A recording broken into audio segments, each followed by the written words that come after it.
27절에서 40절까지 말씀 교독합니다. 오늘은 3월 17일 토요일 아침입니다. 3월 17일자 본문 누가복음 20장 20절에서 47절까지 말씀 교독하겠습니다. 신약성경 131쪽입니다. 부활이 없다고 주장하는 사두개인 중 어떤 이들이 와서 물어 이르되 선생님이여 모세가 우리에게 써주기를 만일 어떤 사람의 형이 아내를 두고 자식이 없어 죽으면 그 동생이 그 아내를 취하여 형을 위하여 상속자를 세우지니라 하였나이다. 그런데 7형제가 있었는데 마지가 아내를 취하였다가 자식이 없이 죽고 그 둘째와 셋째가 그를 취하고 7이 다 그와 같이 자식이 없이 죽고 그 후에 여자도 죽었나이다. 7이 다 그를 아내로 취하였으니 부활 때에 그 중에 누구의 아내가 되리이까?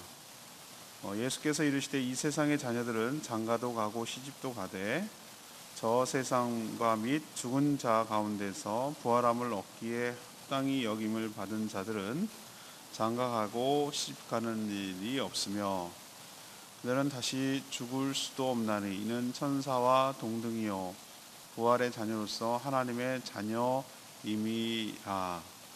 죽은 자가 살아난다는 것은 모세도 가시나무 떨기에 관한 글에서 주를 아브라함의 하나님이요 이삭의 하나님이요 야곱의 하나님이시라 칭하였나니 하나님은 죽은 자의 하나님이 아니요 살아있는 자의 하나님이시라.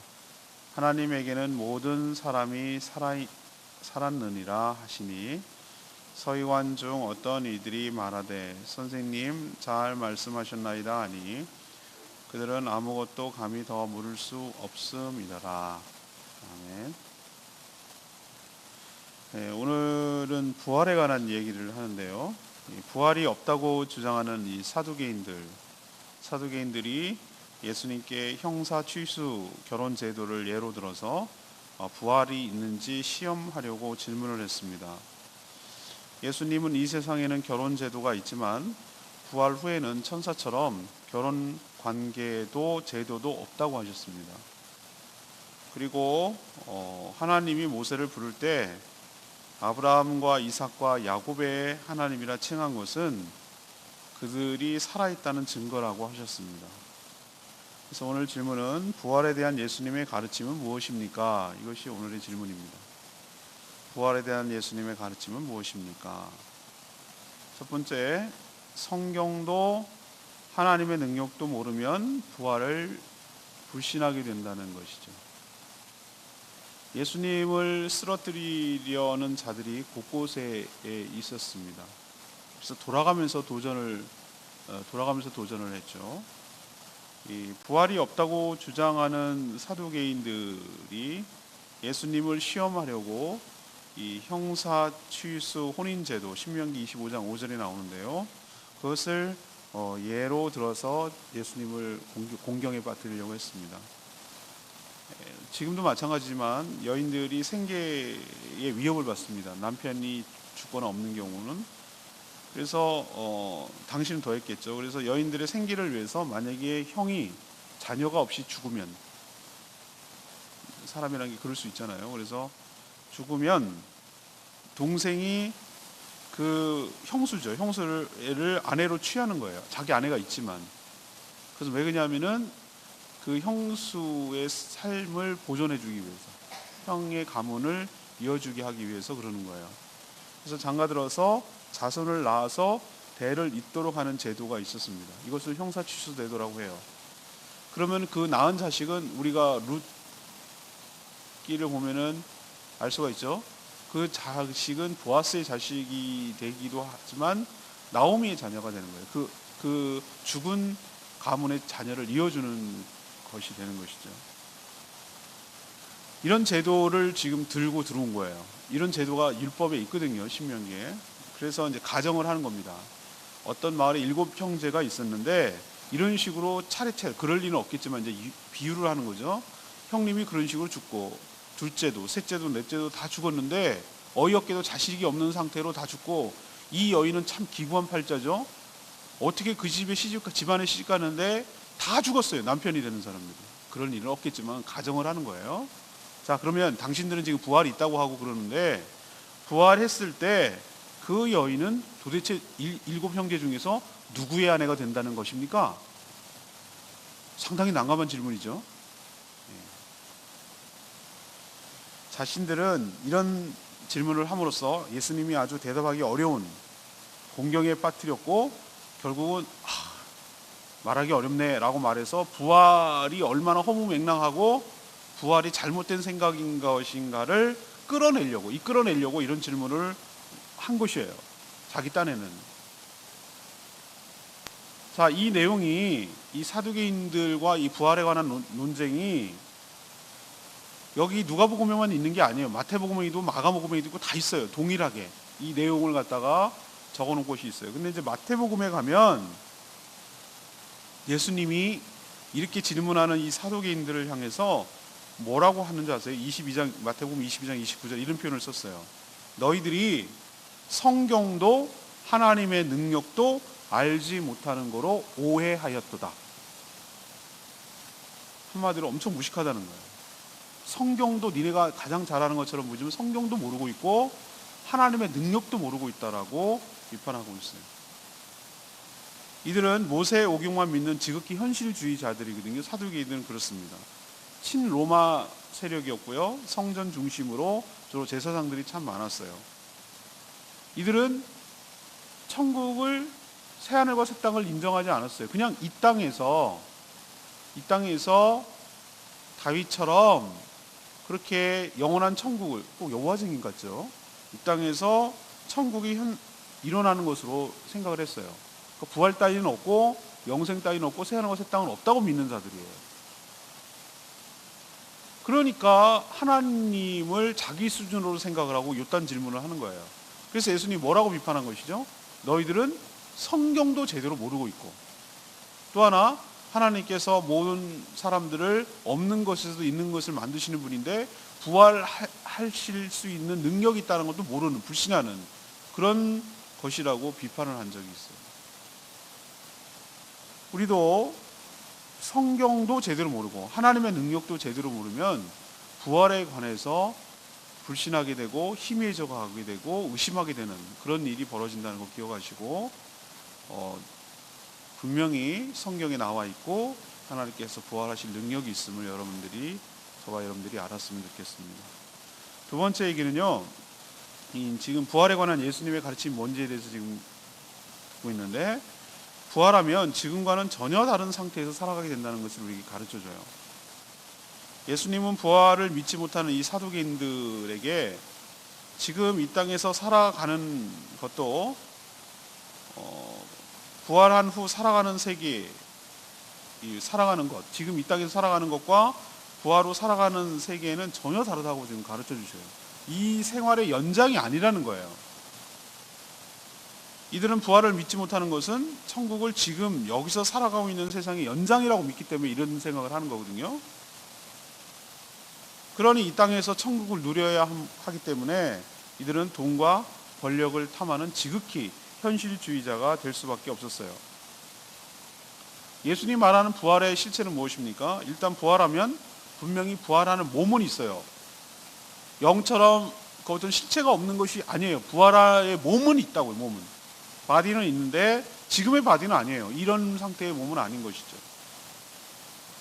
그래서 우리가 비유를 하건대, 오늘 우리 전부 다 작두콩을 줬습니다만, 작두콩을 딱 이렇게 주면 이게 뭐야? 이것이 동그랗게 생겼는데 그 콩을 아무리 살피고 또 살피고 해봐도 거기에서 새싹이 나와가지고 아름다운 이렇게 식물이 돼가지고 떡잎도 나오고 잎사귀도 나오고 줄기도 나오고 그게 확장하고 커가고 또 열매를 맺고 이런 것이 나올 거라고 상상을 못하는 거예요. 우리는 알고 있어서 경험적으로 알고 있지만 작두콩 하나만, 콩만 보면은, 씨앗만 보면은 거기서 그런 것이 나올 거라고 생각을 못하는 거랑 똑같은 거죠. 우리 이 몸을 갖고 자꾸 어떻게 상상하고 그러면 상상할 수 없죠. 한 번도. 그러나 우리는 추측할 수 있어요. 예수님이 부활하고 나서 몸은 분명히 있었거든요. 근데 그 몸이 전혀 지금이랑 달랐어요. 우리랑. 그들이 못 알아볼 정도였다니까요. 엠마오로 가는 두 제자가 셋이서 이렇게 얘기하고 가는데도 예수님이 이런 얘기를 했는데 몰라요. 떡을 떼는 순간 눈이 떠졌다고 그랬어요. 그때 알아봤다고 그랬어요. 제자들이 다 무서워서 문을 꽁꽁 닫아 걸고 있었는데 어떻게 들어오셨는지 들어보셨어요. 시간과 공간이 제약이 없어요.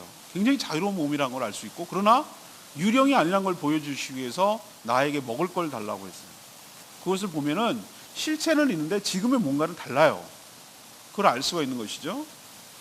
그리고 뭐라고 얘기하시냐면, 지금처럼 남녀와 남자, 여자, 그리고 가족, 결혼과 자녀, 또 자녀를 낳고 생육하는 거, 이러한 것이 필요한 상태로 존재하지가 않아요. 그러니까 전혀 다른 몸이 된다는 거예요. 천사처럼 된다고 하셨어요, 예수님께서. 천사처럼은 뭐죠? 천사가 이렇게 너플너플 거리니까 여자입니까, 남자입니까? 천사는 중성이에요. 없어요. 성이 없다고. 여성, 남성. 우리 인간이라고 생각하면, 인간처럼 생각하면 안 되잖아요. 어떨 때는 굉장히 강한 미가엘 천사 같은 경우는 강한 군대처럼 나오고, 찬양하는 선자는 또 다른 거고, 여러 가지 모습이 있어요. 그러니까 우리처럼 생각하면 안 된다는 거예요. 인간처럼.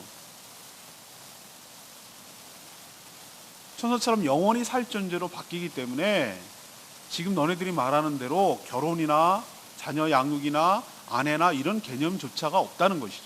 여기서나 남녀가 있고 부모 자식이 있고 이런 것이 있지만, 천국에 가면 전부 다 그리스도 안에서 형제 자매이고 하나님의 백성이고, 왜? 이제는 더 이상 번성할 이유가 없는 거예요. 그냥 영원히 왕노릇하면서 영원히 살 것이기 때문에 알아는 보고, 그렇지만 그런 관계가 다 동등한 관계가 되겠죠. 그래서 저희 할아버지도 하나님 아버지, 저희 아버지도 하나님 아버지, 저도 하나님 아버지, 우리 아들도 하나님 아버지라고 말하는 게, 이건 도대체 뭐라고 설명할 거냐는 거죠.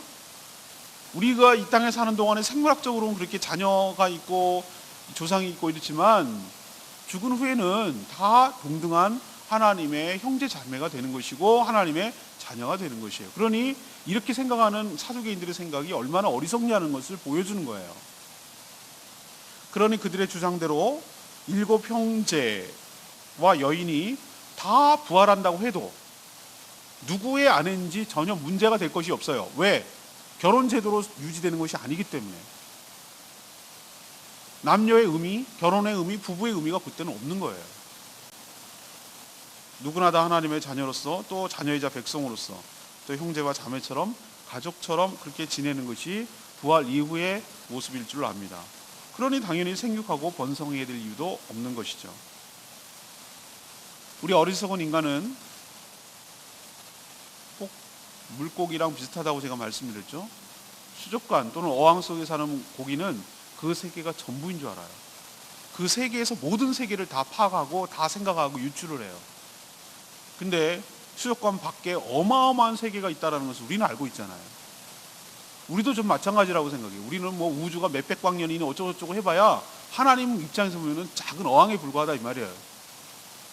그 안에서 생각하고 유추해내는 것이 엄청나고, 그 자기 딴은 굉장히 엄청나게 보이지만 그거와는 전혀 다른 차원의 별개의 세계가 있을 수 있다는 것을 우리가 알아야 되는 것이죠. 우리도 분명히 새하늘과 새 땅이 되면은 이 지구가 폭발하고 다른 성으로 이주하는 그 정도의 개념이 아니라 완전히 다른 세상, 하늘과 땅과 별과 태양과 해와 달과 이런 것들을 만드신 분이 전혀 다른 세계를 왜 못 만드시겠어요? 그래서 우리는 부활하면 지금과는 전혀 다른 상태에서 살아가게 된다는 걸 기억하시고, 우리 수준에서 부활을 상상하고 생각하고 그런 정도 하지 말고, 주님이 분명히 우리는 다 이해할 수 없으나 지금과는 전혀 다른 세계가 펼쳐진다는 것을 기억하고 대비하고, 이 사두개인처럼 무식하고 무지한 질문을 하지 않도록 그렇게 살아가는 저희들 되기를 원합니다. 마지막 세 번째는, 하나님은 지금도 살아있는 자들의 하나님이시라는 거예요. 사두개인들은 율법서만 인정해요. 모세오경이라고 부르는. 그리고 나머지 선지서나 역사서는 부정하거든요. 그래서 예수님이 그들이 유일하게 믿는 성경이라고 인정하는 모세오경, 이 율법서를 가지고 부활을 설명하셨어요. 하나님이 모세를 불꽃 떨기 가운데 부르시는 장면이 나오죠. 출애굽기 3장 6절에 나오는데, 거기에서 하나님이 자신을 소개하잖아요. 모세가 누군지 모르니까. 분명히 떨기 나무인데 불꽃이 타는데 타들어가서 재가 되는 것이 아니라 계속 타는 것이 희한하죠. 그러니까 신기해서 찾아갔다가 하나님이 그를 부르는 것을 알 수 있었어요. 내 신을 벗으라 뭐 이런 얘기도 하는 가운데 자신을 소개하는 대목이 나와요. 나는 네 조상의 하나님이다. 아브라함의 하나님, 이삭의 하나님, 야곱의 하나님이니라. 이렇게 모세에게 자신을 소개해요. 여러분 이거 생각할 때 뭐라고 생각합니까? 저도 예수님이 이런 얘기를 안 했으면 그냥 그렇게 생각할 거예요. 아, 족장을 순서대로 나열한 거네. 아브라함과 이삭과 야곱의 자손. 그렇지. 아브라함의 자손이 이삭이고 이삭의 자손이 야곱이고 이 세 명의 족장들을 얘기하는 거구나. 우린 이렇게 생각한단 말이죠. 근데 예수님이 이것을 놀랍게 다시 해석해 주셨어요. 우리는 예수님을 통해서 성경을 봐야 될 줄로 압니다. 예수님이 뭐라고 그러냐면 이것은 족장의 순서를 몰라서 하나님께서 아브라함의 하나님, 나는 이삭의 하나님, 야곱의 하나님이다 라고 말하는 게 아니라는 거예요. 이 의미는. 그럼 뭐라고 얘기하냐면 이거는 이미 이들은 육체적으로 죽은 자들이죠. 그래서 없어진 것이 아니고 하나님은 이 죽은 자들의 하나님이 아니라 지금도 살아있는 이들이 세 명이 다 살아있는 하나님임을 강조하기 위해서 나는 아브라함의 하나님, 그리고 이삭의 하나님, 나는 야곱의 하나님이라고 이 세 명의 하나님이라고 얘기를 한다는 의미로 해석하셨어요. 전 이 해석이 정말 예수님 탁월한 해석이라고 봅니다. 아, 이게 이런 의미였구나. 이 말은 이들은 육신적으로는 죽었을지 모르지만 주 안에서 여전히 이 세 명은 살아있다는 뜻이에요. 하나님이 살아있으니까 죽고 없어진 존재가 하나님이 아니라 과거에 그렇게 옛날에 족장에 그들의 하나님이 아니라 그래서 그들은 이제 끝난 하나님이 아니라 얘네들은 죽었지만 육체적으로는 죽었지만 지금도 살아있는 그들의 하나님이라는 뜻이에요.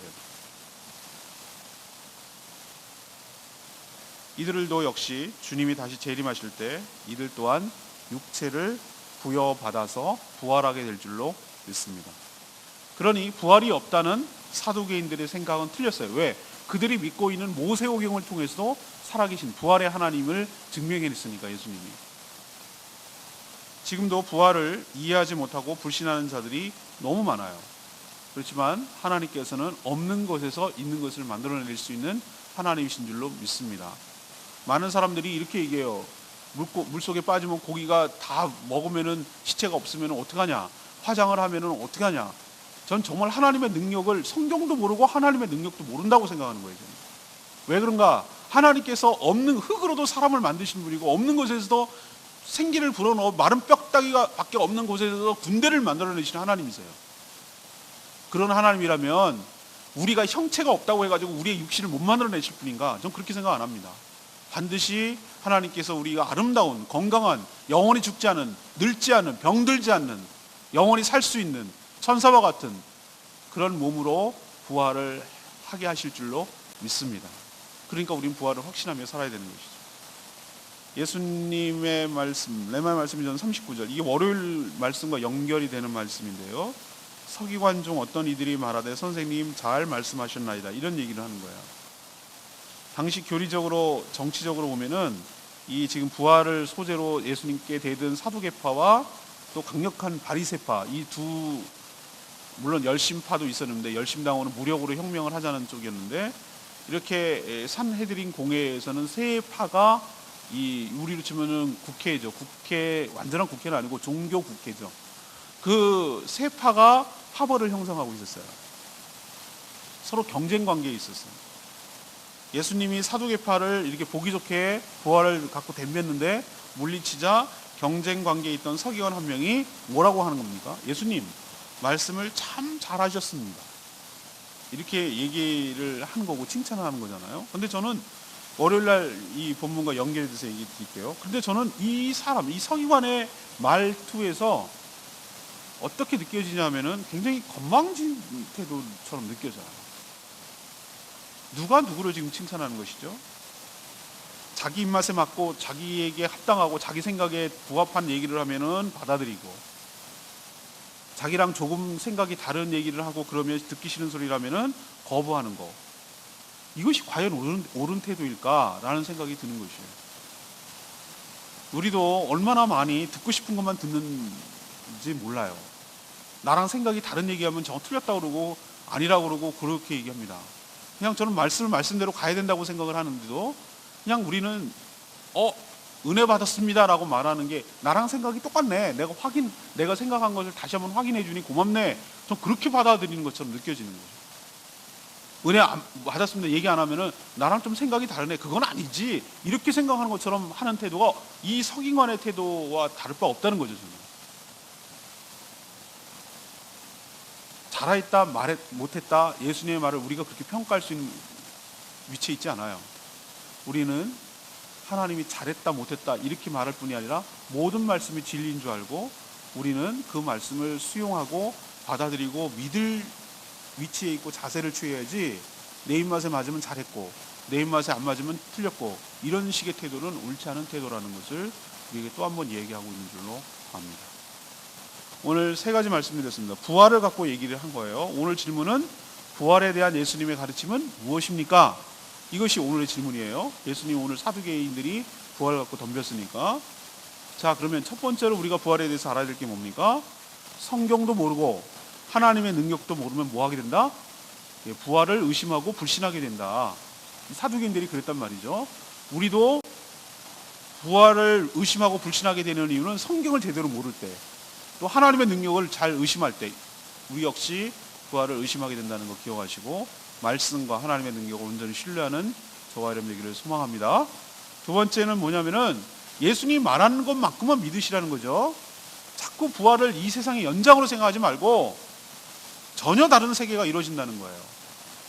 부활과는 하면은 지금과 전혀 다른 세계. 어떤 세계에 더 이상 남녀, 나이 이런 개념이 필요 없어요. 영원히 사는데 무슨 생육이 필요하고 영원히 사는데 무슨 늙어감이 필요하고 그러겠어요. 천사가 같다고 그랬잖아요. 하도 사람들이 이해를 못하니까.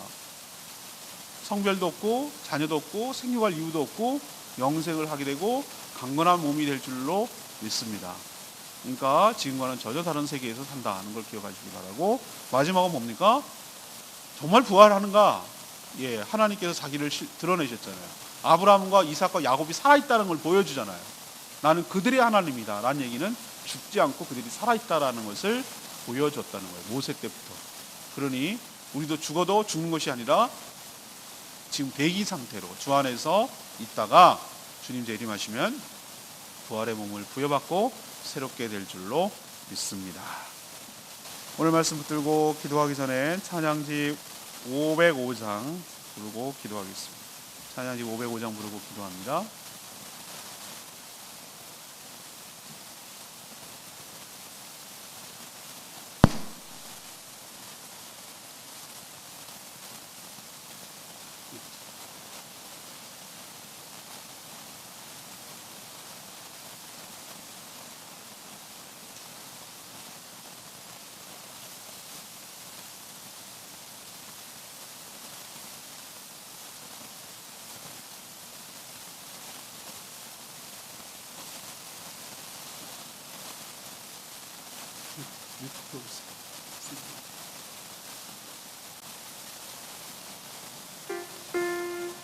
찬양지 505장입니다.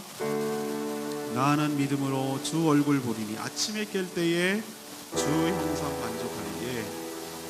아침이라고 말했지만 저는 정말 우리들의 주문한 뒤에 눈을 떴을 때 주님 앞에 주님을 닮아 있는 모습으로 바뀌어 있을 줄로 믿습니다. 부활의 모습을 생각하면서 믿으면서 이 찬양 같이 불렀으면 좋겠습니다.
부활절이 우리도 다가옵니다. 4월 1일이 부활주일인데요.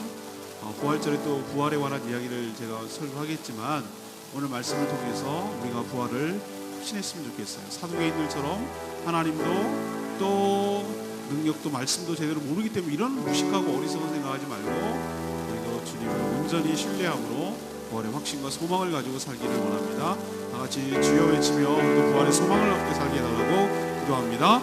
주여 아버지 하나님 믿음으로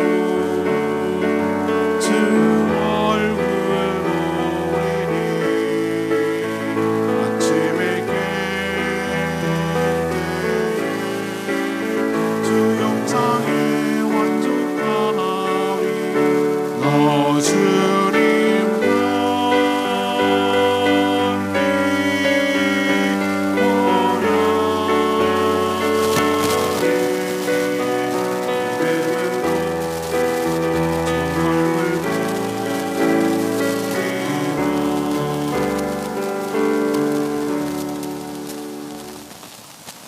하나님, 저희 역시 하나님의 말씀도 하나님의 능력도 제대로 모를 때 부활도 천국도 지옥도 모를 수 있음을 고백합니다.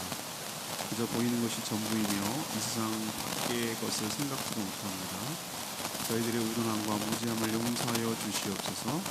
분명 부활하며 부활의 때 몸은 지금과는 전혀 다르며 이 세상의 제도와 상태와는 다를 줄로 믿습니다. 하나님은 죽은 자의 하나님이 아니라 살아있는 자의 하나님입니다고 말씀해 주셔서 더 믿음이 갑니다. 우리 역시 육신은 죽지만 영은 주 안에서 살아 재림하실 때 영원한 몸, 부활의 몸으로 바뀌게 될 줄로 믿습니다. 부활의 소망을 가지고 살아가는 저희들 되게 하여 주시옵소서. 주님께 모든 것 맡깁니다. 하나님, 오늘도 간구하는 기도 들어주시고 내일 거룩한 주일 온전히 잘 준비하는 저희들 되게 하여 주시옵소서. 감사드리며 예수님 이름으로 기도합니다. 아멘. 오늘 하루도 주님의 은혜로 살아가는 복된 하루 되길 축복합니다.